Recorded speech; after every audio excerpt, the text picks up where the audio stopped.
Oh, alright, what is up guys, Azura here, and today we're here to take a look at our first deck profile for set 15 of G, and just like last month, we will be starting off with Messiah. So Messiah, although they got a bunch of support last set, they got even more support this set, and this is definitely like the little bit of support in my opinion that like pushes the deck to be even better than it was last month. Last month I think deck was a very solid playable tier 2 deck, but this month it got even more support, much better cards. Obviously it gets better, so we will be taking a look at it this month. So yeah.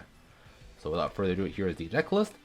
So since I literally just covered this deck last month, I won't be going over super in depth of the cards that were already in the deck. I'll mainly go over the new cards.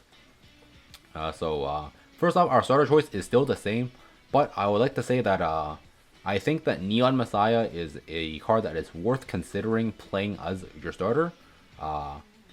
Basically, both cards will go to Soul to do something. This one goes to Soul to draw 1 and gives them +5. The other one will search, Neo Messiah searches a Messiah grade 3 when it goes to a Soul. And the reason why I think it's worth considering is because the deck got a new grade 3 in the Ideal Ego Messiah, which is a rear extender. And because of that, the Neo Messiah can guarantee you 1 extender for a follow for the next turn. But my biggest issue with that is that if you're extending with the Ideal Ego, you will have a grade 3 in the front row during your opponent's turn, and so you won't have double int, and that's kind of annoying. But just something to think about. If you want to guarantee an extender for follow up on the following turn, you can consider playing Neo Messiah. But the deck does just have 12 grade 2 extenders now, so I don't think that's necessary. But something to think about. I also think the 5k on the starter actually matters a little bit, so that is why I'm still playing the starter. That's up for grade 1s. Grade 1s are completely the same now, or as last time, but I do think you can consider cutting down on Stride Fodder. Cutting down like I would probably say like 1 at most for another copy of either the Sacrifice or the Dynamis Messiah, because the Ideal Ego is a serviceable enough backup ride that I think it is fine to cut down on Stride Fodder. But I personally still prefer 4 Stride Fodder because I still think that Alter Ego Neo is a far superior ride to the Ideal Ego. The games where you are actually forced to ride the Ideal Ego versus the games where you're allowed to ride the Alter Ego, you will notice a big difference. The Ideal Ego is a lot clunkier in how it does its thing, but nonetheless, it is still a backup ride, and it's still a ride that you don't feel too bad riding. So if you want more grade 1 pieces, you can definitely cut down on Stride Fodder to play whichever piece you want more of. So yeah, that's it for grade 1s. Grade 2s are also largely unchanged. The only main difference here is you have the Myga Messiah now. So this is one of the new cards this deck got. So its skill is GB1 at the end of battle that unit is attacked. You can CB1 and lock itself to check top 3 cards of your deck. Choose 1 card from under and place it onto your rear guard circle as a locked card. So this card is just a 1 card extender. It can dig for pieces to place into your back row, like your Dynamis or your Sacrifices.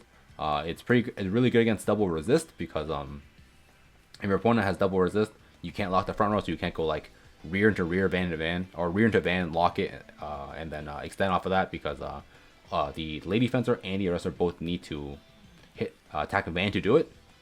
So yeah, this card is a very good answer to double resist, and it can just be a 1 card extender in case you just don't have other extenders in your hand, because on your first turn, maybe you just like have like a bunch of like Alter Egos in hand.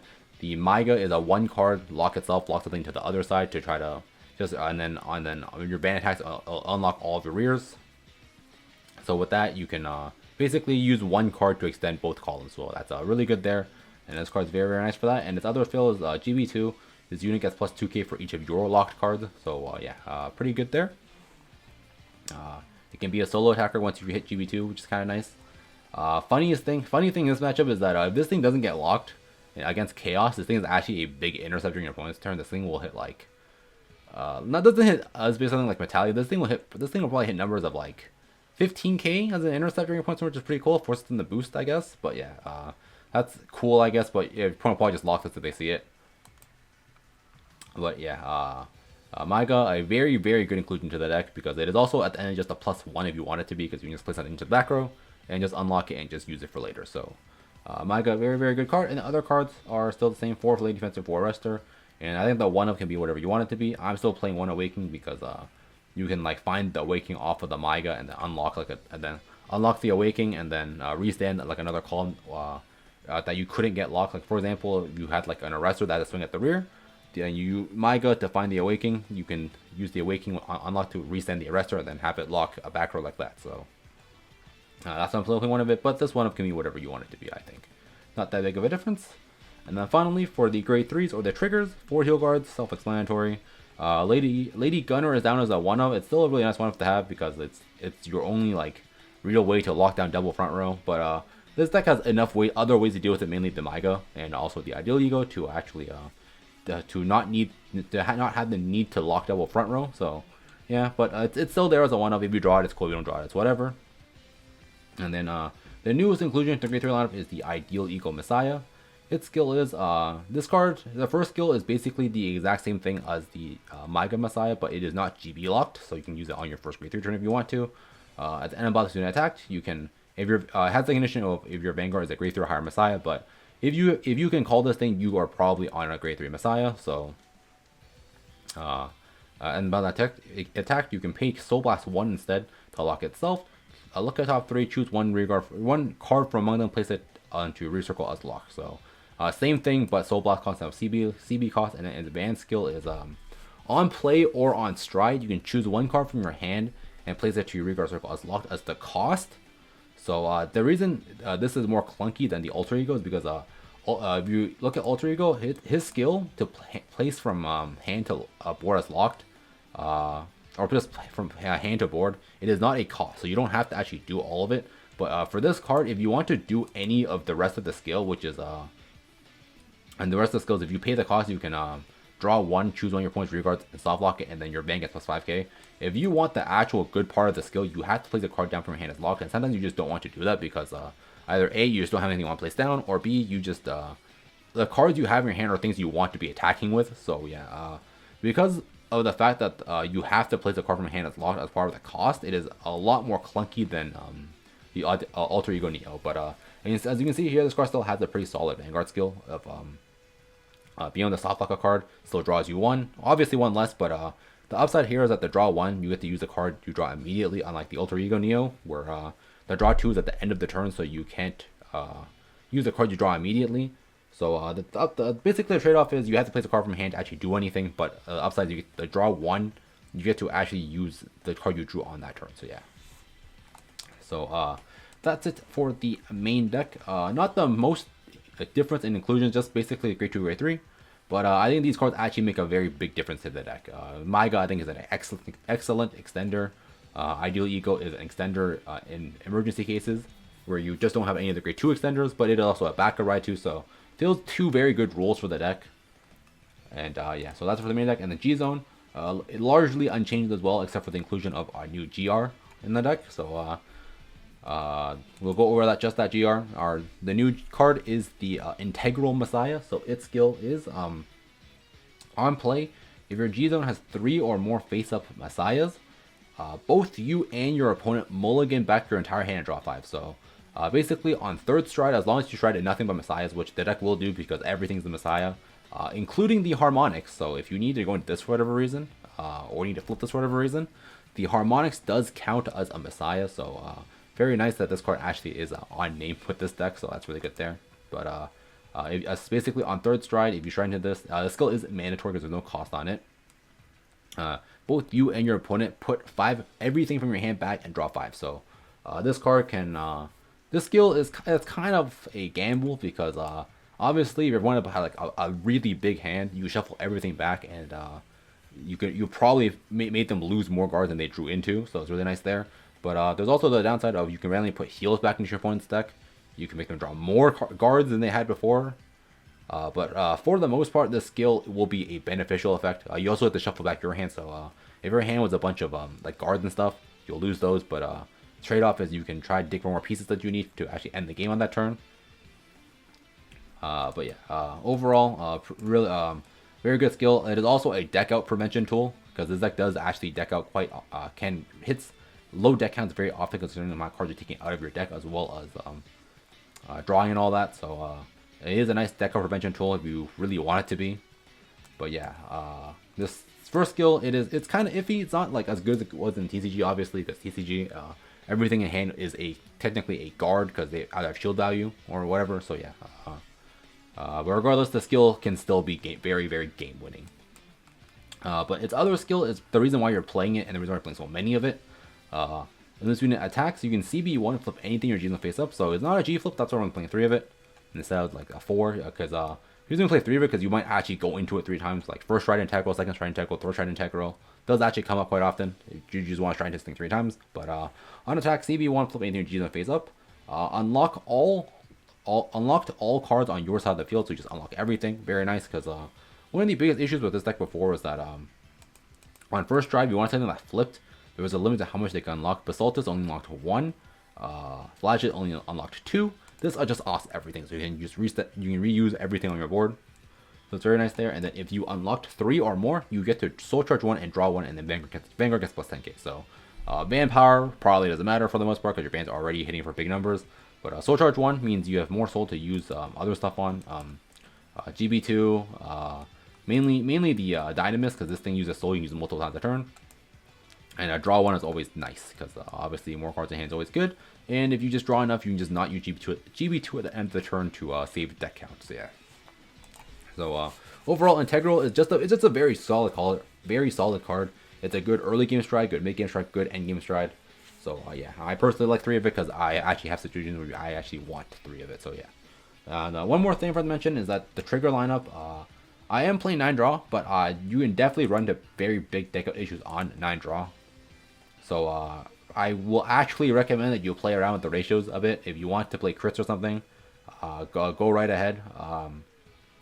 My issue with the deck is that this deck just cannot commit early because everything is a piece early on in the game.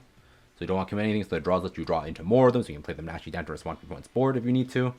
So that's why I'm playing like that. But if you're scared of deck out, I definitely think crits are perfectly fine. Now, obviously, no stands because you are locking and resetting your entire board already, so stands don't do anything. But yeah, if you want to play aggro triggers, just to prevent deck out, I think crits are actually very fine in this deck. So yeah, that's it for the deck profile. Not as long as it usually is, because most of it was old cards I didn't bother going over. So I will see you as I go over some games. So I will see you guys there.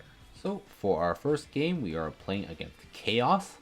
So as you can see there, I did open the Ideal Ego, but again, like I said, it is not the best ride you want to be on. It is not terrible by any means. If you're forced to ride it, it's not the worst thing in the world. You can still win on it, but you definitely won't hold it in Mulligan because you still want your actual optimal ride, which is the Alter Ego Neo. So that's why I threw all this back. I drew 2 anyways, but it's whatever. I have the Shard Water in hand to help dig for it if I need to,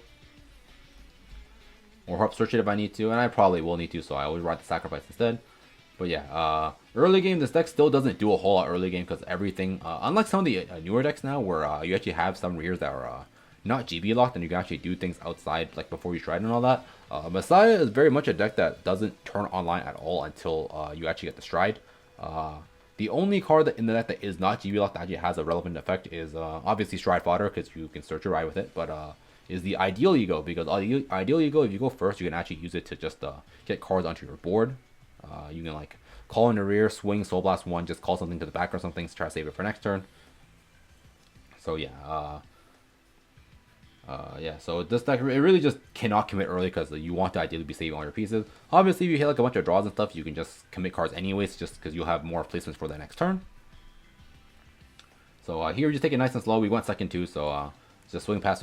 Again, no reason to commit, especially not against Chaos, even though you can't unlock your own stuff in this matchup, obviously, because this deck is very clearly like the direct counter. But even though you can't do that, you still don't want to be slamming like grade 1s in the front and stuff, because you don't really have a way to like call over during the battlefield. No way to call over during the battle phase after your Vanguard attacks already, other than Myga. So you still don't want to leave stuff you don't want in the front row to be locked. So yeah. Oh, here he also just swing past. And here, we go on our first stride turn. Your first stride now is almost always integral, just because it is just the most efficient first stride you have. So here we go the integral. He has nothing to unlock, and here I actually just don't use stride bonus at all in terms of skills because I want to save the save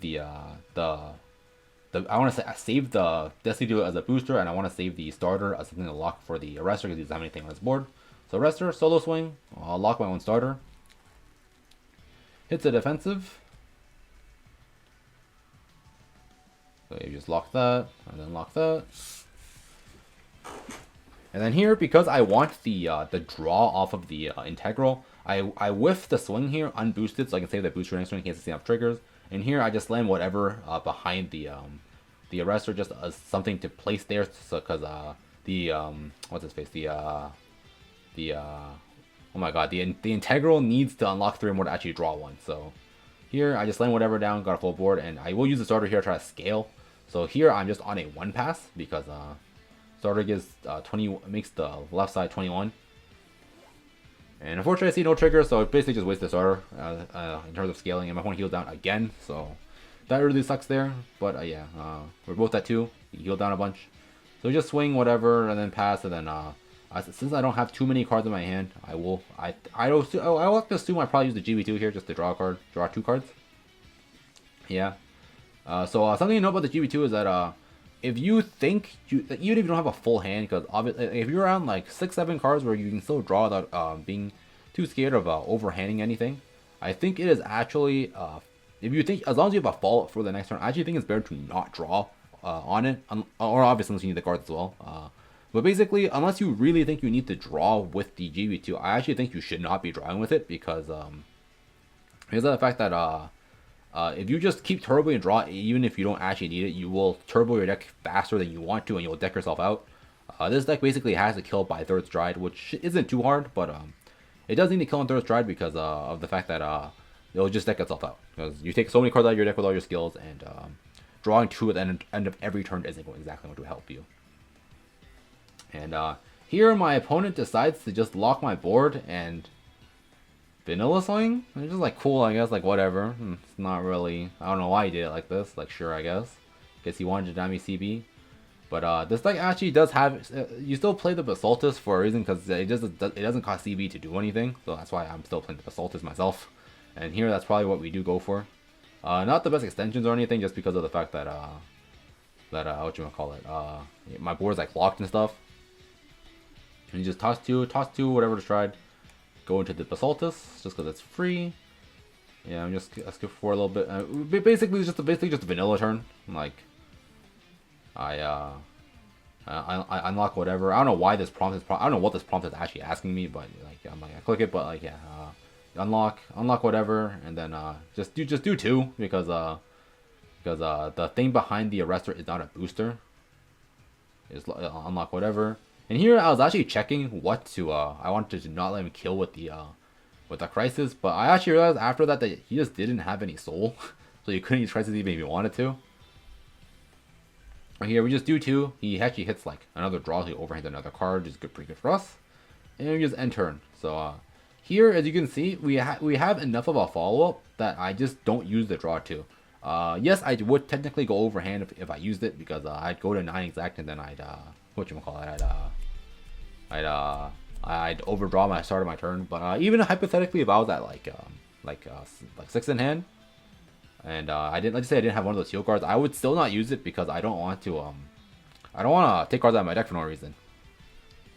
So here he goes for Deluge.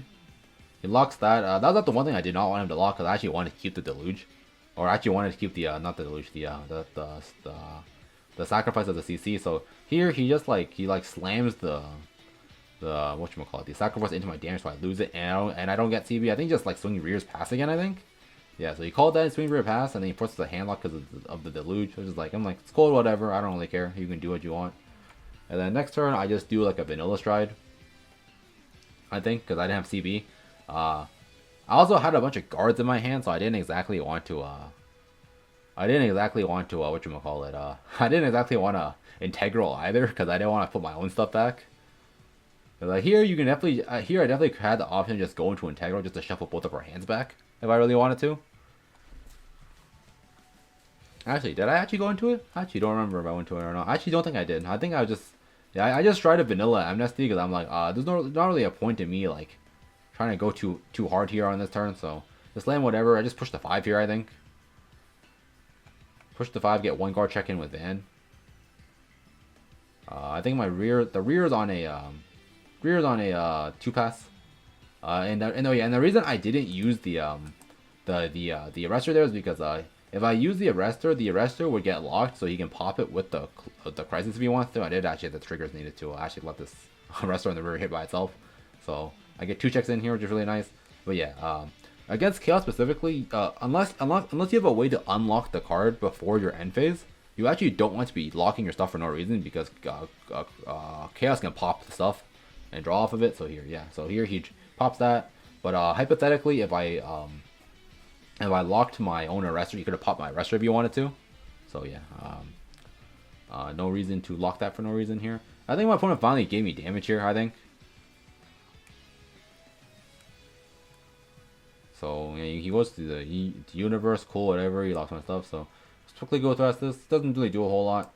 He just like swing past, like locks one, swing, it's cool, whatever, I don't really care. Yeah, and then this card, for the most part, 90% of that, you just give your opponent the draw. You don't really care about, you rather not handlock your own stuff, so I just gave him the draw for that, so there's that. And here we get to see the Integral Messiah's, the Mulligan, because I will actually use the Mulligan skill here. So yeah, here I go into Integral, and the order you want to be doing this in for most of the time is you want to be calling out whatever piece you want, because Integral shuffles everything back. You don't want to choose what you want to put back. You want to be using ideal Alter Ego skill first to call the card that you want to use as your extender or whatever you want from your hand. You call it down, and then you put everything back, because then the card you wanted to keep is actually on the board already, so you don't lose it. So lock, and then this thing goes in. I put my entire hand back, redraw 5, and I just ended up drawing back 5 cards. So it's pretty good for me. My opponent lost like half his hand there, so it's pretty good there. And here we just go rear. I think I use this just. I think I was scared of deck out, so I was thinking if I actually wanted to use this or not.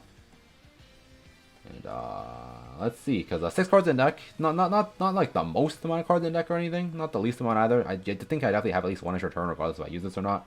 But I think I'm just thinking if I actually wanted to use this or not in Sphere of Deck, and I chose not to, which is perfectly fair. He'll flip whatever with this, doesn't matter too much. Because this thing does soul charge 1 and draw you a card too, so that's like more cards out of your deck. So yeah, I actually think it was actually a much better call to not use the Mega there. So unlock everything, PG check, get heal Guardian check 2. So a very vanilla turn, but I did make him lose like half his hand, and I unlocked my entire board here, so he can't draw off of the chaos to get more cards into his own hand. And yeah, so he's out. All his heal guards, 1 PG left. Next turn, I need to do any extension, I win the game. Tosses 2 to Stride. And I'm definitely alive too, as I have 6 cards in hand, and he does not have the CB to use, he does not have the CB to go into Stark. Not that Stark would kill me here, but, you know, just in case. Yeah, here, he does his thing, he locks my board down. He just whatever, he locks my entire board down, it's cool. I think he did actually dry check a PG too, so I knew that, all I needed to do here was just swing 3 times. Yeah, there goes the PG, so, the optimal, by far the best ride to go into here is the Transals, which you will see me go into, because Transals unlocks all of my stuff and unlocks all of his stuff. And because I know he only has 2 cards in his hand, but because I know this is lethal, the Transals is guaranteed game, because I lock his stuff, I unlock my stuff, I lock his stuff, 3 swings to face, game over. So yeah. So here, this game, you got to see a little bit of everything. I think I actually went to every shred here. I don't know. I honestly don't know what the fuck my opponent was trying to do with damage dynamic. It was quite annoying, I guess, but like at the end of the day, this is still like a horrendous matchup for Chaos, no matter like how you try to play it. So yeah, so yeah, not a whole lot else to say here. Just swing 3 times, game's over. So yeah, so that's it for game 1. And before I scooped it up, and game 2 we play against Harri.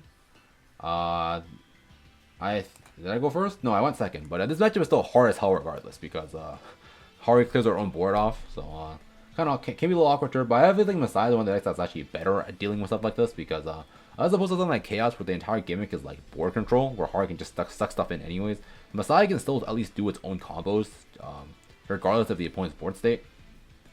But yeah, Harri is still a quite the degenerate deck, because Unga Bunga go face, big numbers go burr, swing a bunch of times, very easy extensions. And here you actually see my opponent just like vomit a hand out and just like monkey me to 3, which really sucks. So yeah, he like I hit like 1 defense at the very end, so I still go to 3. And here is like one of like the main issues you'll see with the deck is that because I did not want to eat any more damage. I did not want to go to 5. I slammed on 2 arresters just as intercept. So obviously one of them's never going to hit because it doesn't have a booster to begin with at all for one of these sides. So I ended up slamming down all my arresters just because I didn't want to take too much damage. I wanted to at most be at 4 damage because I didn't want to be at 5 on its first stride if I don't heal. So here kind of sucks because I don't have other pieces in hand. So I'm basically in top deck mode. I'm basically forced to try to top deck a piece or two to actually extend on my next turn. But I definitely think it was necessary for me here to actually slam intercept just to mitigate damage. So there's that.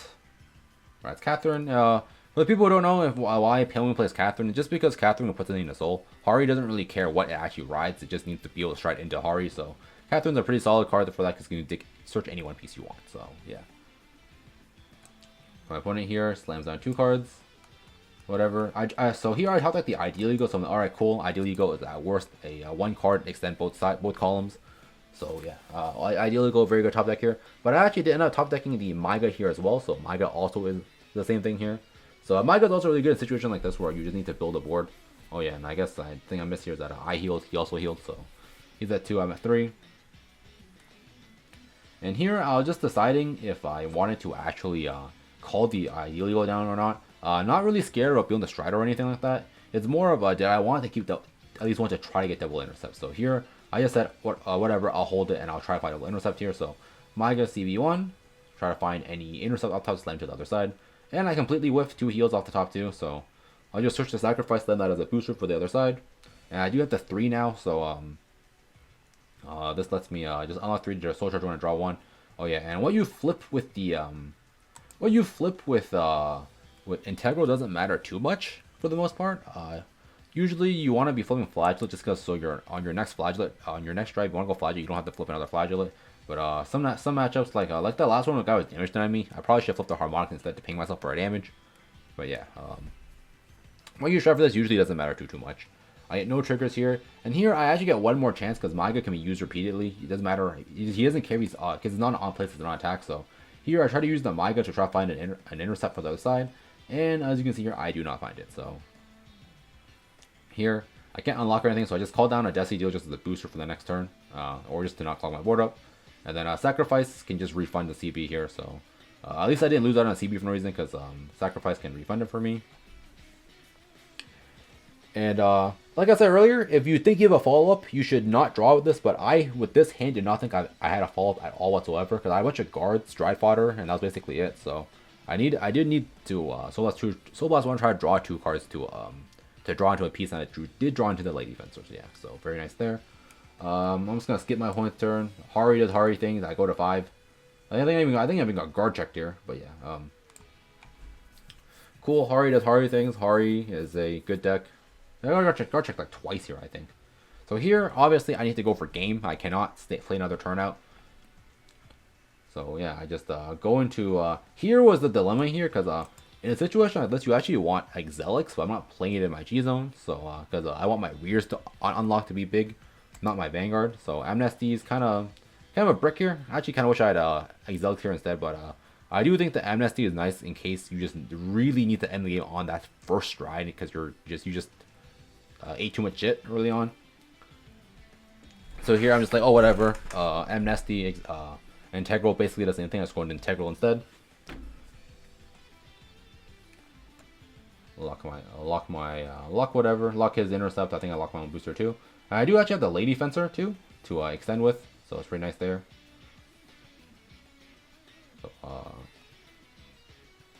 I just locked that. And here I actually did make a misplay. I actually should have saved the sacrifice for later. I should not have used this here.